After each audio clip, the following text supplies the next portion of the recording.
One of the most vulnerable moments for a sitting U.S. president is leaving the heavily fortified perimeter of the White House. History illustrates this risk. Of the 4 American presidents assassinated in office, 2 were killed while traveling in a motorcade. Today, if a destination is less than a 20-minute drive away, aerial transport is bypassed. The president relies entirely on a highly synchronized ground convoy. A modern presidential motorcade operates on an immense scale, combining more than 50 specialized vehicles and over 150 personnel.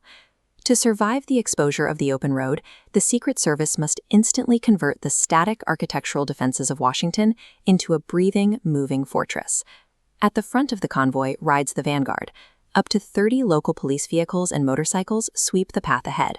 Their tactical objective is to lock down the route, blocking every entry and exit point miles before the VIP arrives. Behind this sweep sits the secure package. Here, the lead vehicles act as the brain of the convoy, dictating the exact speed and route for the cars following tightly in their wake. This diagram illustrates the convoy's primary psychological defense. 2 identical limousines continuously shuffle their positions within the cluster, making it impossible for attackers to identify the target from the outside. At this middle layer, absolute unpredictability provides as much protection as heavy armor. At the center of that secure package sits the primary presidential limousine, commonly known as the Beast. Looking at a cross-section of the vehicle, it's built on a heavy truck chassis with 9 tons of armor and thick ballistic glass. The massive doors lock to neutralize chemical threats, relying on an internal emergency oxygen supply. Even if the outer rubber is completely destroyed by gunfire, a solid inner core keeps the wheels elevated, allowing the vehicle to maintain highway speeds. The interior is fully prepped for medical emergencies, including a constant supply of the president's exact blood type. The resulting machine operates far beyond the capabilities of a traditional luxury car. It functions as a self-sustaining, mobile survival bunker. Flanking the Beast are several highly specialized support vehicles, starting with the electronic countermeasures van. This van actively scans for threats, emitting radio signal jammers to neutralize remote-controlled explosives, and deploying heat flares to misdirect incoming guided weapons. Positioned closely behind is the counter-assault team. They ride in designated SUVs, with the rear windows open, allowing agents to return immediate fire. Maintaining the president's link to the outside world is the Roadrunner. This vehicle acts as a rolling cell tower, ensuring uninterrupted global communications regardless of the local network. These surrounding layers allow the motorcade to suppress an attack with automatic fire while simultaneously jamming the technical tools of an assassin. The perimeter extends above the street level.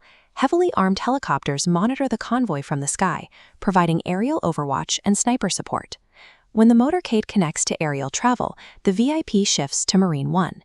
Much like the ground convoy, it never flies alone, traveling alongside a fleet of identical decoy helicopters. These domestic aerial hubs link up with international capabilities. At the airbase, heavily modified Boeing 747s, designated Air Force One, stand ready for departure. To support an overseas visit, the entire ground motorcade, including the Beast and the helicopters, is loaded into massive Air Force C-17 Globemaster cargo planes and flown across the world. The Secret Service refuses to rely on the security infrastructure of any foreign nation. Instead, they export their own sovereign perimeter across the globe. Maintaining this level of security across every mile traveled requires a constant allocation of personnel and specialized equipment. Take a standard diplomatic trip from Washington, D.C. to the United Nations headquarters in New York, a destination that requires navigating some of the densest security environments on Earth. This chart tracks the cost of the ground movement alone. A single 1-hour transit requires an expenditure of over $157,000. This operation never truly ends. The moment the president arrives, the entire security apparatus must reset and prepare for the return journey.